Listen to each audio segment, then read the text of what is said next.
Welcome to the DRBF's second webinar on the impact of COVID-19 on dispute board operations.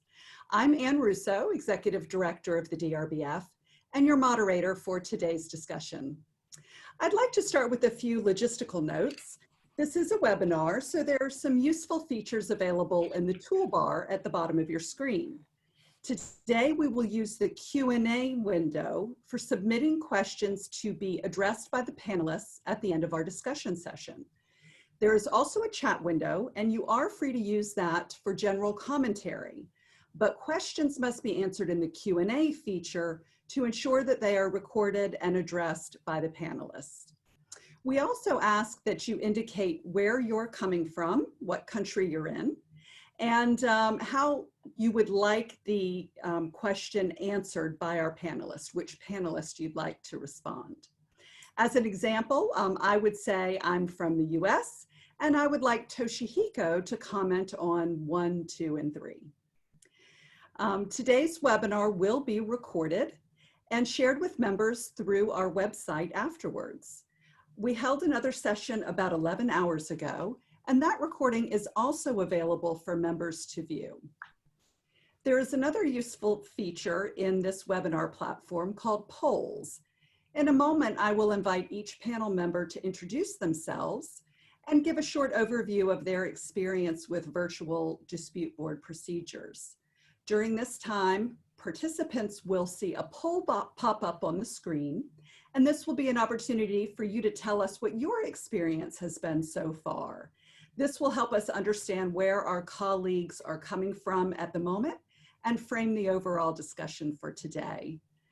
Lastly, I do want to let you know that unfortunately one of our panelists, Ron Finlay, was unable to participate, but we do have Graham Easton, who will be substituting for Ron today. So now I'll turn it over to Graham to introduce himself, followed by the other panelists. Yeah, thank you, Anne. Yes, I'm the substitute, as you mentioned, for Ron, but I'm very happy to be here, and I'll just give you a very brief outline of my background. As many of you would know, I'm a past president of the DRBF, and I've been a member for a long time, and I've sat on several, actually many dispute boards over the past few years.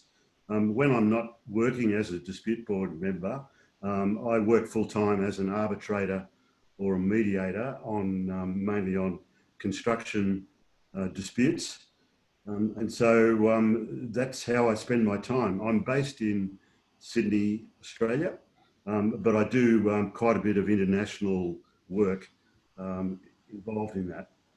Since the pandemic has struck and we've all been locked down, I've been involved in several virtual meetings involving dispute boards, probably 5 or 6 in total. And with all of these, not only myself, but the parties have all been locked down in various ways, although most of the construction sites are still operating, certainly in Australia. The construction work has been regarded as an essential service. And so while the sites have all been working pretty much as normal, they've been adopting the strict protocols for COVID-19. And a lot of the attendees at the dispute board meetings are either alone in their offices or some of them are at home. So that's my experience, and I'm very keen to share those experiences with you as we go through this webinar. Thanks, Anne. Thank you, Graham. Good evening, everybody. I'm Elizabeth Tippin from San Francisco. The sun is just setting here. It's been a long day. I currently serve as President-elect of Region 1, United States and Canada for the Dispute Board Foundation. My experience with virtual video meetings for dispute board includes about 11 sessions, including one earlier today. And that most of the ones I've done have been either Zoom meetings WebEx or Microsoft Teams. And they have been both progress meetings, which we did quite quickly after the lockdown here in California, which was at the beginning of March. But we've also done, I have done kickoff meetings, training meetings, meetings with my other dispute board members. So there's a lot of different types of meetings that have been very effective in working on the video virtual format. Thank you. And I think I'm going to turn it over to Andy. Yeah. Thank you, Elizabeth. Good morning for where I am, afternoon or evening, wherever you are. The sun is just rising here in South Africa. Well, maybe setting in San Francisco. I'm Andy Griffiths. I'm the current president of the DRBF Executive Board. And I want to welcome everybody to this second webinar that we're hosting and discussion. I've been involved in a number of online dispute board meetings, and one interesting issue is a series of interventions with party experts to keep a very complex claim and delay and disruption analysis moving through this period. Most of my practice is in Africa, with some in Asia, and involves international travel. Obviously, the lockdown has prevented people accessing sites. Even though in some countries work has continued, others it stopped, nobody can get to the sites because all the borders are shut and the airplanes are not operating. Okay, so I'll hand over with that to Leo. Yeah, hello everybody. I'm from Germany. My name is Leo Grutters. I'm living in Germany, so it's just about after 5 o'clock in the morning here. I got out of bed for this webinar because I think it's a worthwhile thing to do, and also because I think the one that we did yesterday and was highly successful. Also, Elizabeth, thank you for that, and Andy, you were in there as well. Yeah, I'm a dispute board practitioner. I'm currently the president of the DRBF Region 2. I am involved, or have been involved, in a number of online settings, most notably other video workshops and webinar series for other organizations. I've also been involved in site meetings, progress meetings as a DB practitioner, and in one hearing as an arbitrator. I'm keen to share my experiences with you all because I think there's some valuable lessons to be learned from that. And I hand it over to Toshihiko. Yeah, thank you very much. Hello, my name is Toshihiko Omoto from Tokyo, Japan. I've been an active DRBF member since 1997, that is over 20 years. I am acting as a neutral, such as arbitrator, mediator, dispute board member, and also teaching contract management and dispute resolution at MBA of Kyoto University. I have some experience in a virtual hearing for arbitration and virtual meetings for dispute boards for infrastructure projects recently in the COVID-19 pandemic circumstances. So far, I assess virtual meetings work very well. I also learned virtual sake parties, that is drinking parties with friends, are very enjoyable in the lockdown situation. You can try it. All right. Very good. Thank you all. Now we're going to shut down the poll and see the results. So on the question of have you participated in an online dispute board meeting, 75% of you said no, and only 25% said yes. And on the issue of a hearing, the same results, 75% said no, and 25% said yes. So hopefully today's session will be very informative for you if you are looking towards participating in a virtual meeting and hearing going forward, and hearing the hands-on experiences of our distinguished panelists. So now we're going to get started with the panel discussion, and I'm going to start at the very beginning.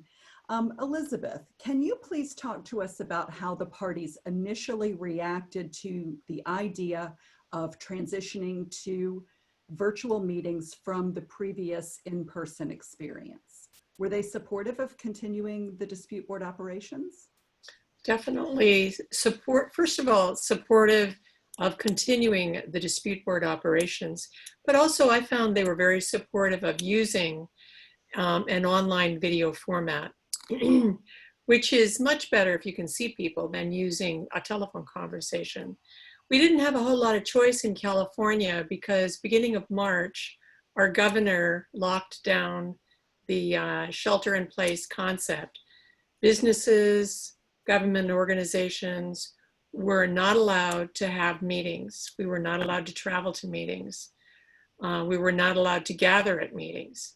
So they didn't have a whole lot of choice. And I would say that most governmental organizations, most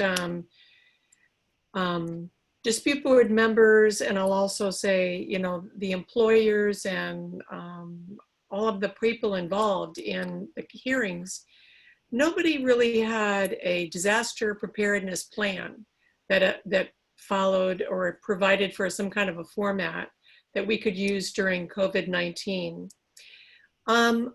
In February, I had a couple of arbitrations. I was the arbitrator where before lockdown, where somebody came that was sick. I didn't feel comfortable, but finished those arbitrations.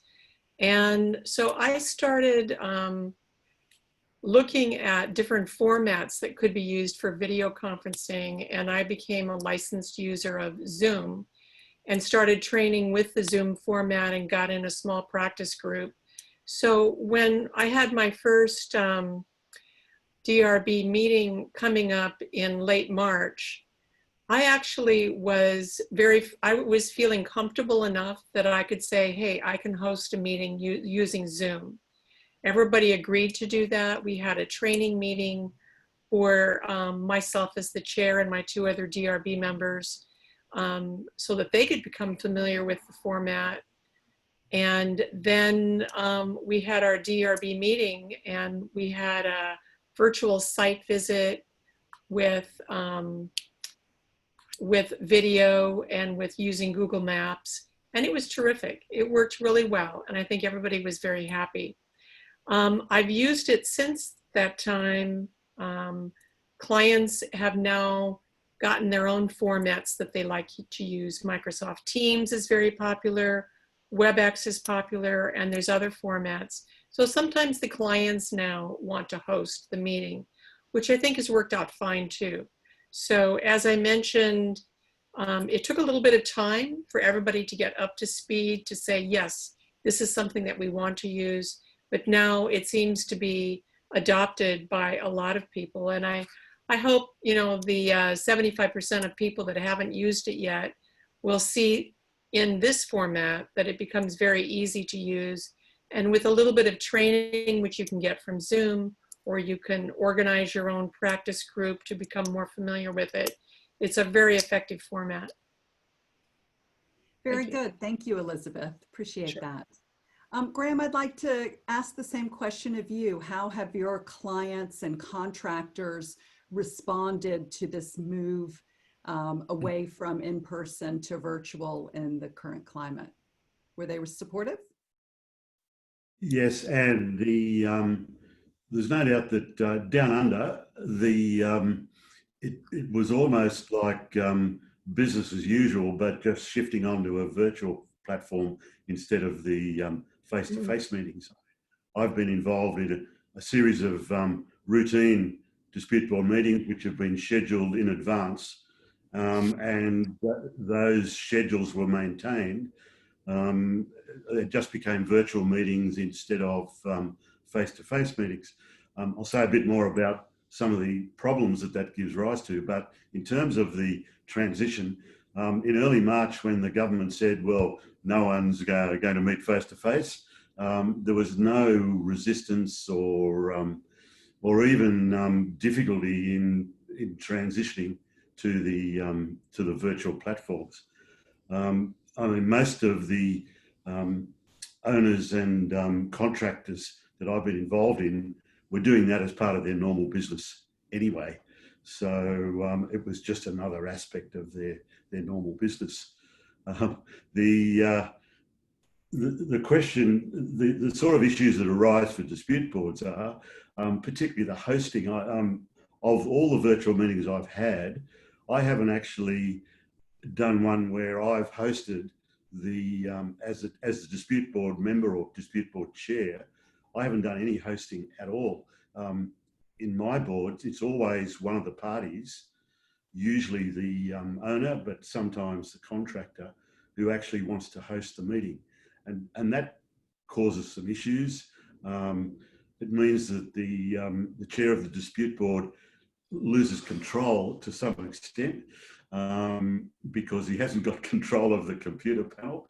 And so I think we've found it's very important for the chair of the dispute board, prior to the dispute board being to liaise with whoever the hosting party is going to be, and set some ground rules for how the actual meeting is going to proceed. I think it's important to set up a much more detailed agenda and a more structured agenda than might otherwise be the case for those meetings. And look, the technical problems always arise, and I think we've learned over the course of these meetings that it's a very smart idea to have a pre-technical meeting to make sure that everyone knows how to use the system before you go to the actual meeting. So that's one of the little things that we've got used to, but it's all a matter of experience. I'm not a great fan of it. I'll be very happy when we go back to the normal routine. Maybe that's just because I'm old school and I don't really handle the technology well, but I'll say that some more later on. But I'm certainly, unlike a couple of the other panelists, I do it, but I'm not really finding it all that exciting. All right, well, fair enough. Although I want to thank you for adding some very practical tips on how to handle some of the challenges that you're facing. For example, losing control as a chair and how to address that by bringing forward more detailed agendas. I think those kinds of practical tips will be very helpful to our members as they're moving into this space. I am curious to hear, though, from some of the other panelists about the reactions of some of their fellow board members. I've spoken with a lot of DRBF members around the globe, and some are a little bit cautious, old school, as Graham put it, while others are quite embracing of the technology. And so I just wonder how that came together with your fellow board members in terms of getting things set up and moving forward. So I think I'll switch to Leo, and if you could share your experience, please. Yeah, that's an interesting topic, Anne. We all know COVID-19, it brought upon us a situation that nobody's ever dealt with before, I think, in our professional lives. And initially, when we were confronted with all this, my fellow board members' first reaction was to say, well, let's just sit and wait it out. It'll be gone in a couple of days. We'll just shift the side meetings and the hearings for another couple of weeks, and the parties will agree, and that's how we got going. But excuse me, after a while, the board members became aware that COVID-19 was not going to go away. It was going to be there for a while. And so we had to address the situation. We had to face the situation, and we had to be pragmatic about it. You can't just say to the parties, well, let's put your side progress meetings and your disputes onto the shelf for a while, and we'll see each other in 7 months' time. It just doesn't work. So faced with that situation, we had to address it. And I think the main concern of my other board members was that they were unfamiliar with the technology around it. And that gave him sort of an inhibition to partake. But if you start looking into what's available, and Elizabeth, thank you, has already mentioned quite a number of these platforms that are usable. Unfortunately, in the countries of Region 2 where I work, you work in so many different places that you don't have one system. I think Andy mentioned that as well. We have to deal with every single system that's around in the world. And to get to grips with those as a board member is not easy. It's bad enough to learn one system by heart and how to use it. But if you have to go through them all, it becomes a bit of an obstacle. But I must say now, with hindsight, my fellow board members as well, we've taken it up, and the meetings that I've been in are getting better and better, and everybody's embracing it. So yes, it's a positive result. All right, very good. Thank you, Leo. Since you commented on learning systems, I know we had a few people join a little late. So I just want to remind all of the attendees that you can put your questions in the Q&A feature located at the bottom of your screen. And at the end of the session, we will take time to field those questions from the audience. Now I'm going to ask Toshihiko to comment on the same question that I gave to Leo. How did your fellow dispute board members react to this move to virtual? Have you found it to be a smooth process or any challenges? Okay. Currently, I'm chairing 2 dispute boards for 3 members. One, I had 2 virtual meetings in one project. And I am going to have the first virtual meeting in another project. For the first one, we had already 3 times site visits. And people know each other very well. And we are very, very comfortable from the beginning to have a virtual meeting, and it went on very well. And actually, they had some problem with the auditor of the country, and they gave us a request for giving them an informal DB opinion.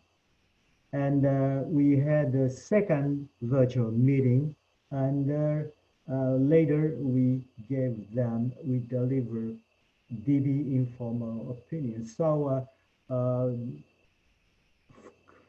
in that case, fellow members are also supportive of continuing the DB operation and to have a virtual meeting. And the second one, we have not had first site visit yet.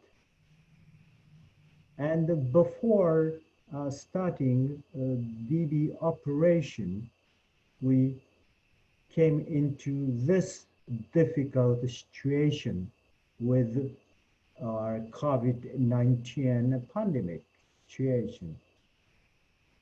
And for several months, we had nothing. And but our other members are agreeing to have the first virtual meeting in coming 1 or 2 weeks. And we are inviting the parties and the engineer to agreeing to it. I'm looking forward to it because we have not met any of the parties or the engineer, but this virtual meeting will help, I think, very much. Thank you. Thank you very much, Toshihiko. I appreciate that. I'd like to dig in a little bit deeper on the routine board meetings. We've talked a little bit about the logistics of choosing a platform, but I'd like to hear some more practical tips from the panelists on things like organizing pre-meeting documentation. Graham touched on adjustments to the agenda. I'm sure there are other parts of the process that, while they may be traditional for any meeting, in person or otherwise, having the structure of the virtual platform needing some additional adjustment. So, Andy, I wonder if you could comment on that from your perspective, please. Yes, obviously it's more of a challenge. I think the meeting itself, as Graham has mentioned, has to be structured, more controlled, and that. But perhaps the more bigger challenge is the equivalent of a site visit.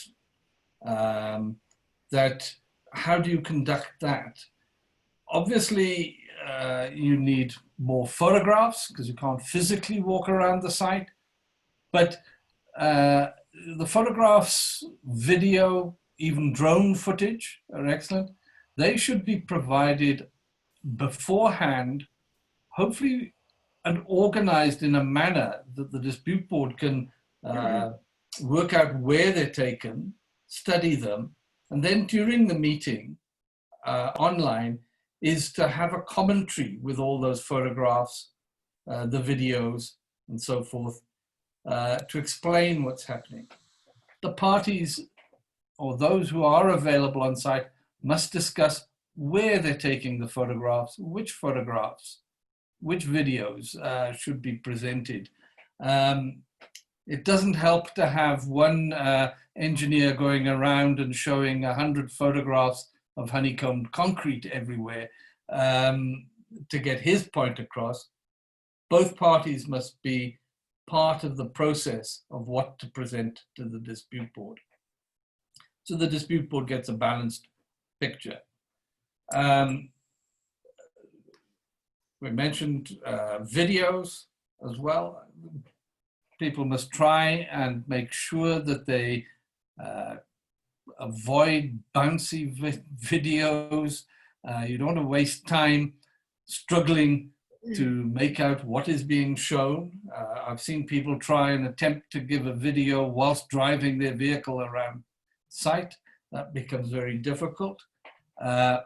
You get some interesting commentary on a cell phone video, which perhaps the DB would, or the parties wouldn't want the DB to hear. Drones, very good if you've got somebody who is capable of flying it, and that is excellent. Then what you have to organize beforehand is the means to get those files to the DB members and to all the parties. They tend to be very large files, and you could clog up emails. If you try and load them up during a meeting, people's computers freeze, the software can't handle it, and so forth. So you've got to get through all those logistical issues. So it's a lot more challenging than just putting your boots on and walking around site to have a look. Thank you, Andy. That's some good advice. I think some of those sound like some lessons learned of what not to do based on having to deal with them in real time. So I appreciate you bringing those forward. I'll toss it now over to Graham. Have you had any experiences with having to manage the documentation or manage things like bulky videos, massive amounts of photos and things that the dispute board needs to see in lieu of that in-person site visit? Yes, look, I'll just reinforce what Andy has just said, and then I'll give you some specific problems that we've had. But there's absolutely no doubt that with the virtual meeting, any presentations, be they videos or photographs or drone footage needs to be provided to the dispute board members well in advance of the dispute board meeting. And because often they're very large, you need some sort of a system to do that, whether it's Dropbox or I mean, a lot of the projects use Aconex or Teambinder or those sorts of platforms. But yeah, it's usually got to be something different to a normal email. And yeah, the logistics of setting that up, it takes time, and you need to get that sort of process set up. So that's something that we've certainly learned. Even in terms of the agenda items, I think it's useful more than it has been in the past to ask the parties to produce a brief joint summary in relation to particular issues that you know are going to be discussed at the board meeting. So it forces the parties to sit down before the dispute board meeting and produce a written summary, which is then sent off to the board members, and that just again expands on the agenda for the dispute board meeting. So I think that's a pretty important way to deal with it. As far as the actual meeting is concerned, I've found that it's often helpful to have two screens available. One so you can see the parties at the meeting, and the other one where you can look at documents that they've provided to you. So that's certainly helped me in managing these dispute board meetings. It's quite difficult when everyone's remote to really try and get feel as though you're right in the meeting. It's very easy to drop off, and you know, occasionally you see people looking at their phones when they should be listening to what you're saying and that sort of thing. It's quite difficult. I'm sure that's not happening right now, Graham. No. All right, very good. I appreciate that. Now I'd like to switch the topic to hearings. I know on this panel, both Toshihiko and Leo have mentioned that they've had arbitration hearings, but not yet a dispute board meeting. And I believe Toshihiko has a dispute board hearing coming up. So I think I'll go next to you, Toshihiko. Could you please talk to us about your experience with the hearing that you have had and how you're preparing for your upcoming dispute board hearing? Oh, thank you.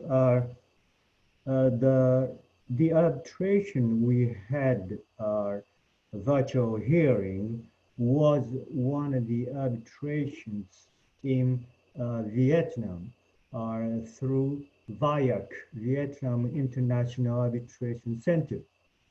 And this was the virtual meeting was conducted as additional hearing because we had one main hearing already, but I was sole arbitrator, and I wanted to make a clarification on both parties further. So I proposed to have a hearing online because it will be costly for them. I have to travel from Tokyo to Hanoi. So, and all of them agreed to have a virtual hearing. One party and the Secretariat of VIAC from Hanoi, the other party from Ho Chi Minh, and I was from Tokyo. And the subjects to be clarified were very, very limited. So the hearing was conducted very smoothly and effective. as to the hearing for referral, which is planned to be held next week, I am preparing a note what I want to clarify, and this note to be sent to the party in advance so that the parties and the engineer have time to prepare a very clear answer to me. And so I want to carry out the hearing effectively. So I want to make sure what the agenda is, what to be discussed, what to be clarified in advance. So I think I'm expecting the hearing will go smoothly. Very good. Thank you very much.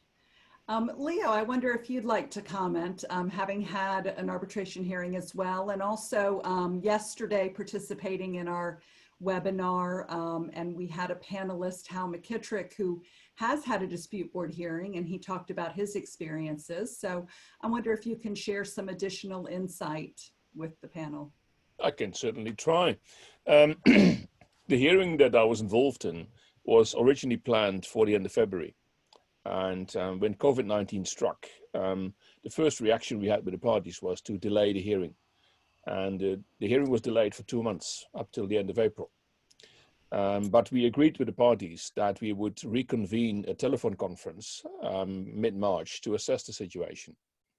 And when mid-March came, the tribunal was told by the parties, they had already discussed this in advance, that they were not prepared to delay the meeting or the hearing any longer. So we discussed in a sort of a second CMC, we discussed what we can do, and we came up with a virtual hearing, and the parties were in agreement with it. I must admit that in this particular case, we didn't have any language problems to deal with. Everybody was quite okay with English, so we didn't have any simultaneous translations that needed to be sorted out. Which if that would have been the case, then of course an in-person meeting in a proper arbitration center, which with all the facilities would have been preferable. So the meeting got on its way, and what we did as well in advance is we assessed let's say the computer capabilities of all the participants. And one thing that we came up with, and I think I mentioned this yesterday as well, is that we employed the services of what I call a tribunal secretary. We talked about document sharing on the screen. And instead of having everybody trying to manipulate the technology and trying to get these documents up on the screen, what we agreed with the parties was that if there was a document that needed to go up, it was mentioned with an exhibit number, and the tribunal secretary would put it up for everybody else to see. So we had a third person outside of a fourth person outside of the tribunal who was manipulating the platform and helping everybody to look at documents that we needed to look at. What we had a little bit of trouble with initially in the meeting was how to control who was talking, how long he was talking. In arbitration, and certainly also in referrals in the dispute board, it's important that both parties get equal opportunities. So we ended up in using the age-old chess clock by the tribunal, and the parties just had to accept that the tribunal was keeping a fair check on all of this. In the end, the meeting was planned for 8 hours for the day. We didn't do 8 hours, we did 4. And then we moved to the next day. The parties quickly found out, and the tribunal was glad to agree with that. If you have sat for 4 hours behind a computer screen, that's totally different from sitting in a room for 8 hours.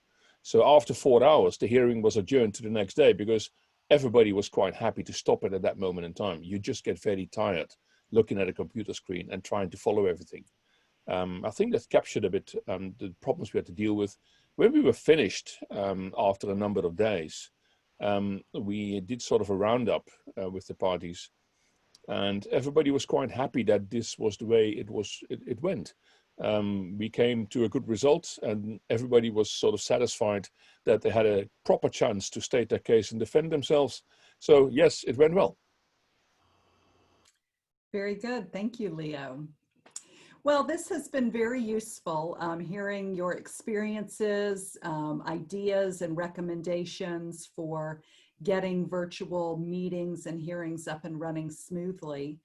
I'd like to conclude this portion of the discussion before we transition into the Q&A by having a bookend here, an opportunity to just go around and ask each panelist to comment on their sort of brief assessment of virtual proceedings. So has it been a disaster? Is it useful only for crisis circumstances like we're in today?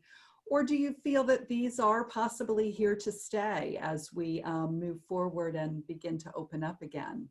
So we'll go around the panel, just give a short answer and a short explanation of why you feel that way. And I think we'll start with Elizabeth and then work our way so each panelist can just pass it off to the next one. Elizabeth, your view? My view is that virtual meetings are very useful. And I think they can be useful, around the clock, even when we're not in a crisis.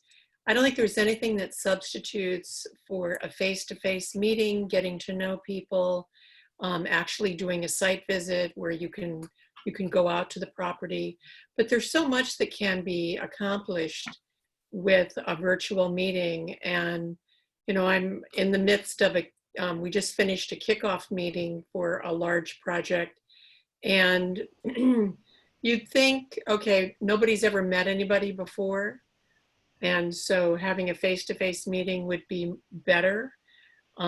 Which probably is true, but the quality of the meetings that we've been able to have as virtual meetings have really facilitated open trust, great communication, and focusing on dispute avoidance, which is part of the key to, I think, that this concept can be used very flexible, very nimble, and I think that the leadership of being the chair, being the dispute board, can really bring the parties to see that how this can help and facilitate open communications, and right when you need it, not waiting 2 months.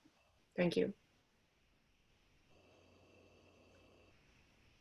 All right, thank you. Toshihiko, your comments. Okay. In Japan, we didn't have actually a lockdown, but we stay home. And during this time, many businesses carried out we call Japanglish telework, remote work from home. And they found it works very well. And some company found that they don't need such a huge offices. And they decided to keep this style of working. Such as, I think this remote virtual meeting, not only in this situation, but also every time in the future, it's workable. Of course, someone emphasized that face-to-face meeting is very important, but also we can utilize these kind of virtual meetings. Thank you. Thank you. Andy, what's your summation of the process? Well, I think it's been forced upon us by circumstance. I think it's accelerated our move into the virtual medium. And I think now it's another tool in the parties and the dispute board toolbox to be able to ensure that communication takes place regularly, the dispute avoidance processes are being followed. I think it's here to stay. Obviously, it doesn't substitute for an in-face meeting.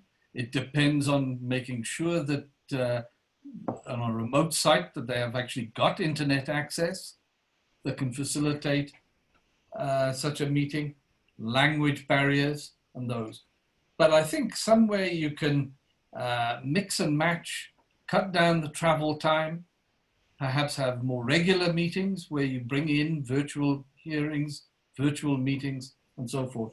So now you've increased the armory of tools available to help parties avoid disputes. I think it's here to stay. Very good, thank you. Graham, what's your view?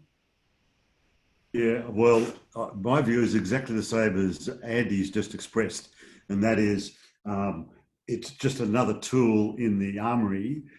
It's obviously very useful for things like procedural conferences or for addressing particular issues, but for a routine dispute board meeting, I think it's grossly inferior. The efforts to try and get a feel for what's going on sites, they sort of work, but I don't think when the pandemic is over, it will just be another tool, and it may enable us to have regular meetings, but it just won't substitute for the face-to-face meetings, the ability to look at the site, the ability to ask people the difficult questions that they don't want to answer, those sorts of things. So, but I just agree with Andy, all the things that he said. All right, fair enough. Well, Leo, you get the final word on this. Your view? Yeah, much of it has been said already. Thank you all. And I think I can only agree with all of that. I just have one added comment to this, and I think this additional tool in our toolbox as a dispute board, there's one thing that it does enable, and that is greater accessibility by the parties to the board. I think we discussed this yesterday, that we have in some countries inexperienced parties in using the DB process. They tend to leave everything the way it is that they usually do in between the 3 monthly meetings. So the board comes on the site after 3 months, and everybody is in chaos because they took a week to prepare everything and to be nice and tidy when the board arrives. And once the board leaves for the next 3 months, it's all back to normal again. By having this video tool, you can actually encourage the parties to get more access to the board and quicker access, because we don't have to travel. It's just a matter of setting up a virtual meeting, and we can discuss issues at an earlier stage if the parties so desire. Toshihiko is referring to the board's ability to provide informal opinions. These become more accessible to the parties and quicker.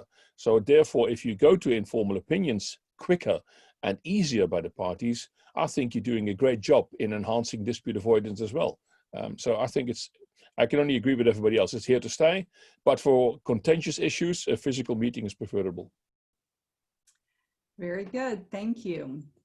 Well, now we're going to switch over to the Q&A section, and we've had quite a few come into our Q&A chat feature.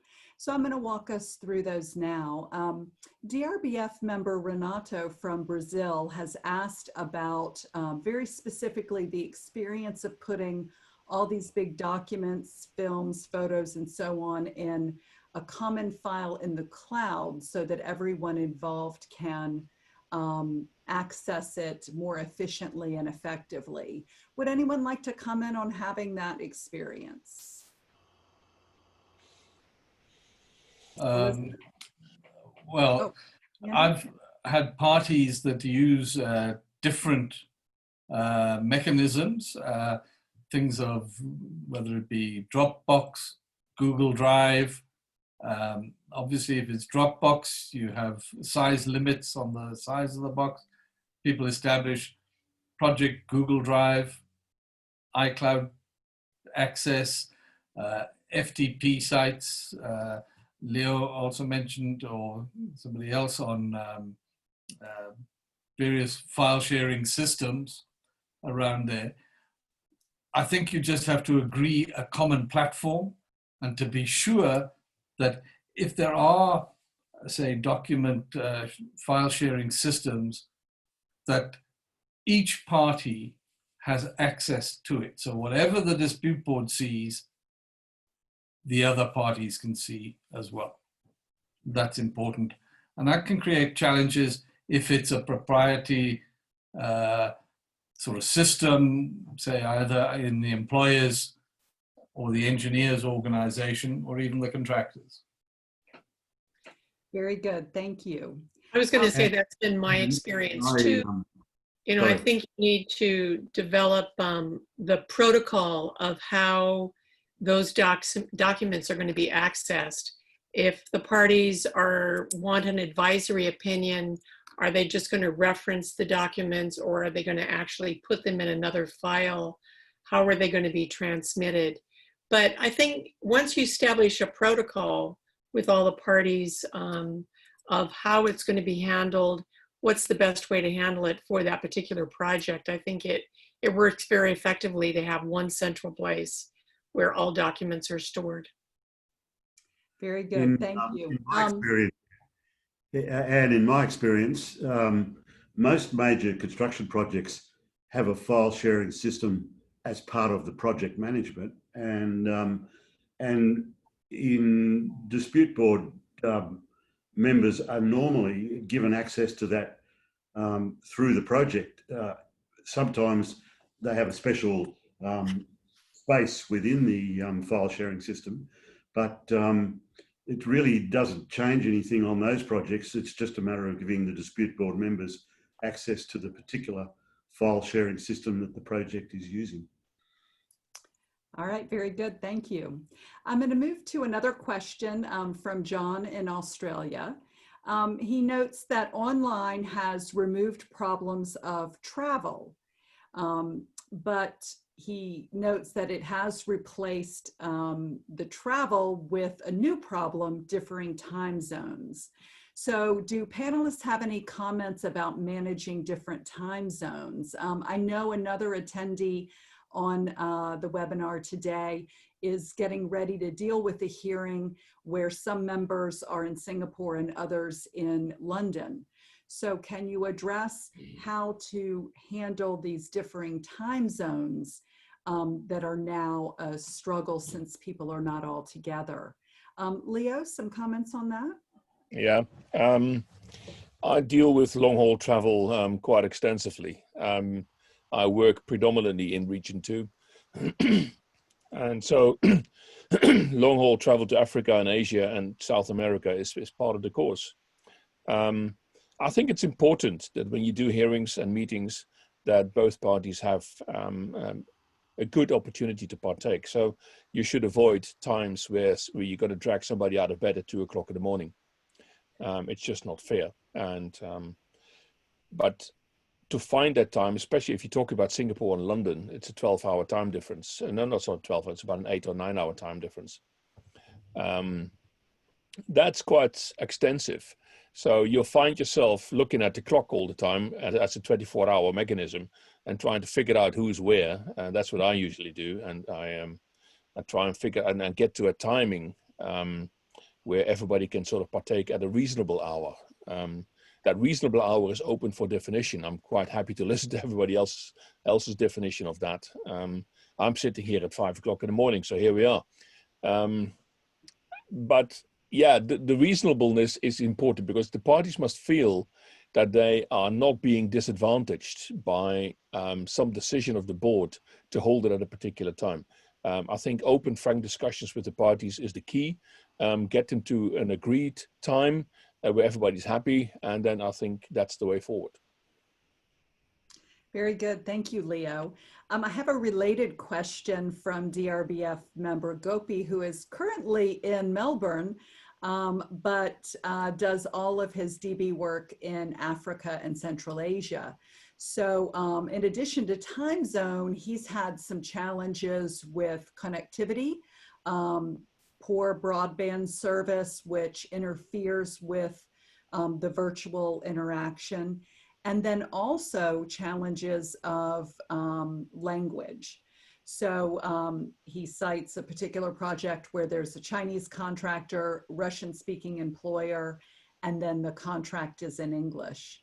So have any of the panelists faced this issue with translation in their meetings, and also this related issue of connectivity and broadband interfering with good communications? Leo or Andy? Yeah, I can say something about it. Translation issues, when you're in a physical meeting and you have people in the room that have different mother tongue backgrounds, it's easier when you look somebody in the face and you're near to him to try and understand what he's saying. And it's because you can sort of look at his face, and and also the atmosphere created by a physical presence leads to a more of an affinity with what is being said. So it's easier to understand what somebody's trying to say. In a virtual meeting, that becomes a lot more difficult. I think the key to all this is patience. People have to be given the opportunity to speak slowly and clearly and clear as they can. And if you don't understand, don't get impatient, but do ask again, because it's important that you do get the right meaning of what has been said. So I think it's patience that is the key word to this, in my experience. Andy, I'm happy to listen to you. I couldn't agree with you more, Leo. It's patience. You have to, if things have to be repeated 2 or 3 times to overcome language barriers. It's obviously in a live meeting where you've got perhaps a whiteboard, an overhead projector with PowerPoint bullets to try and explain and get a message across, makes it easier. In a virtual environment, much more difficult with languages. Obviously, broadband and bandwidth is crucial. If it doesn't work, and I've had them where you end up perhaps going back to voice, makes it extremely difficult. I would not like to proceed with a hearing if it's voice only. Interrupted voice, you're never sure that all the parties are understanding it. That's what I would suggest. So Gopi, in 9 o'clock, in 2 hours time, when we have our virtual meeting on another project, please keep me in the right direction. All right, very good. I was going to say, I've had a number of virtual, or a number of arbitrations where there's translation involved, and you have to account for double or triple the amount of time that it's going to take a normal case to hear that case, because and you've also got to account for breaks, because people who are doing translation need breaks. It's challenging to listen to this, to translate to this, listen to this and translate to this, and then listen to you and translate back. And so you've got to, have a greater amount of time. You've got to have breaks included. And I've even had 2 people that do the translation because it's so challenging to do that translation. So I think it's definitely feasible to do it virtually, but it's better to do it in, and I'm going to stop here for a moment because I see Ron connecting here. Hi, Ron. Hello. How are you? Oh, Oh my gosh. Well, you've joined our webinar, Ron. How are you? I'm okay. Have you just finished? No, we're still on. So you can say hello to all the participants. No, I won't do that. I won't do that. I just want to see if it would work. Okay, very good.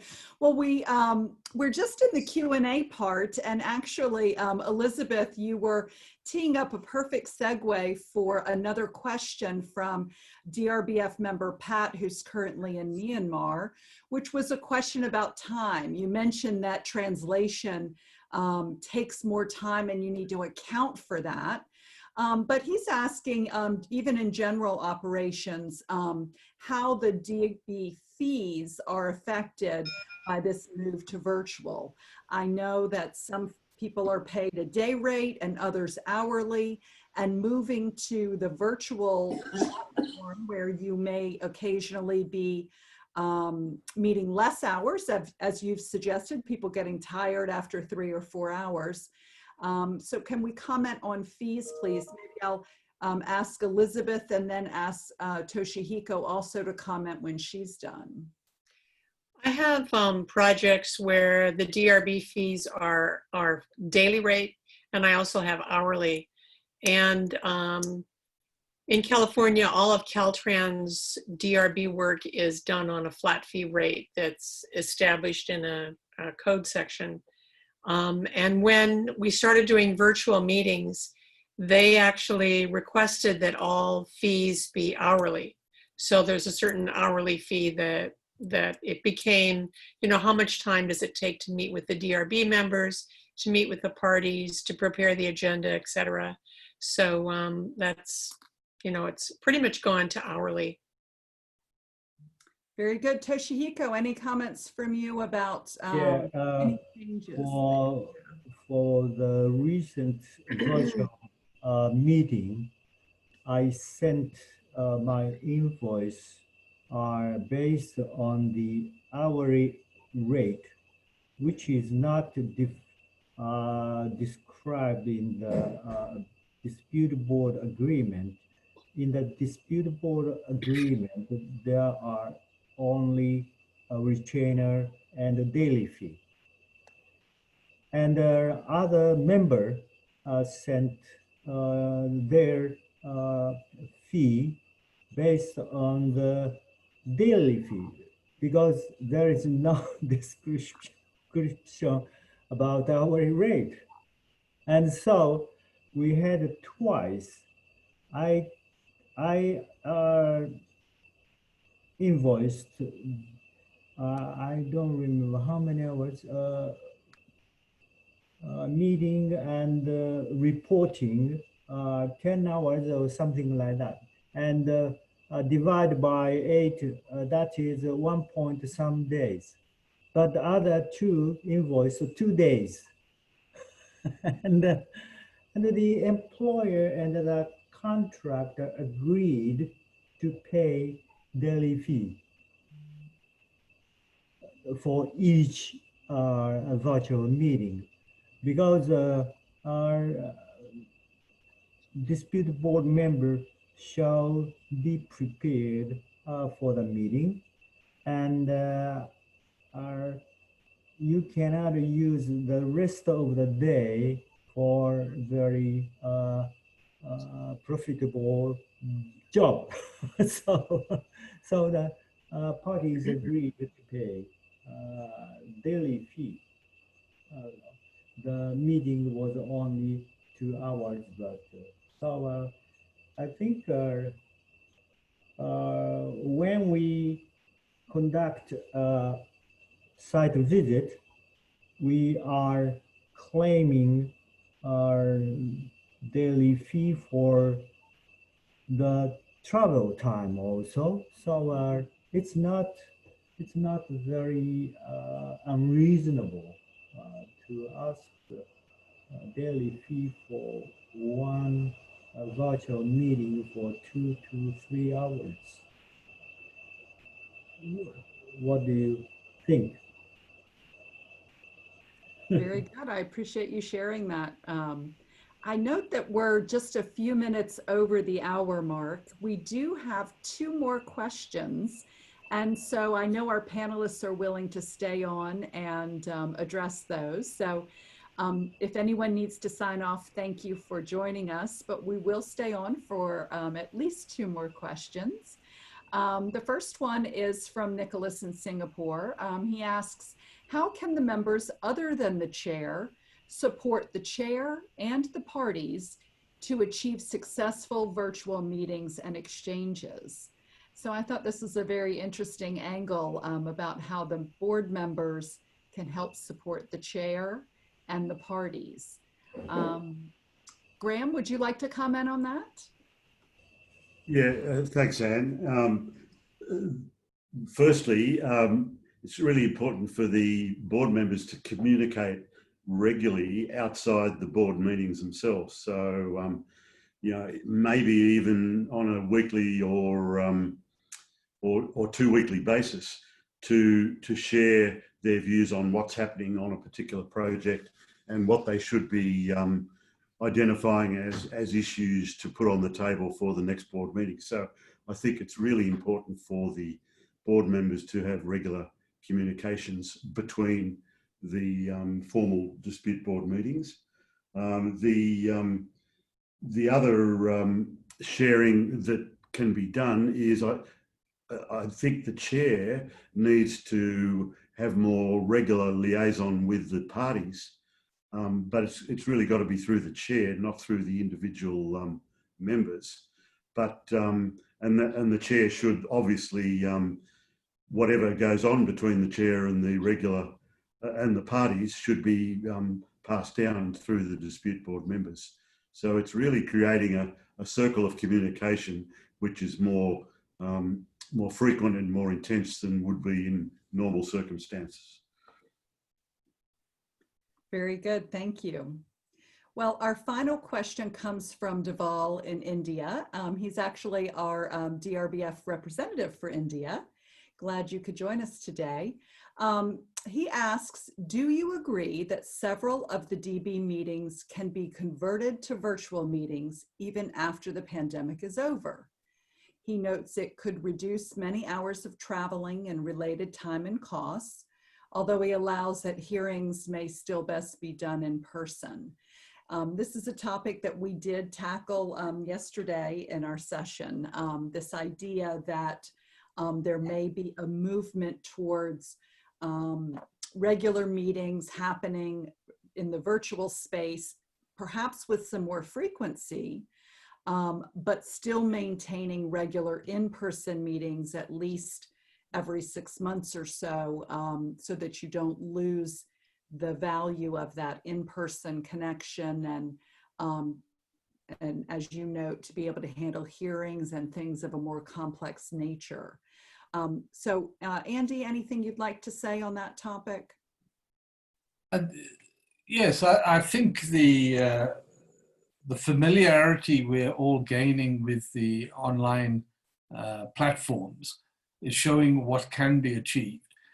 I think the consensus is you still cannot replace the benefit of an in-person meeting. So I would be very reluctant to proceed for a particular length of time without in-person meetings. I think perhaps in-person meetings are very important early on to establish the relationships, establish the process. You can then stretch them out.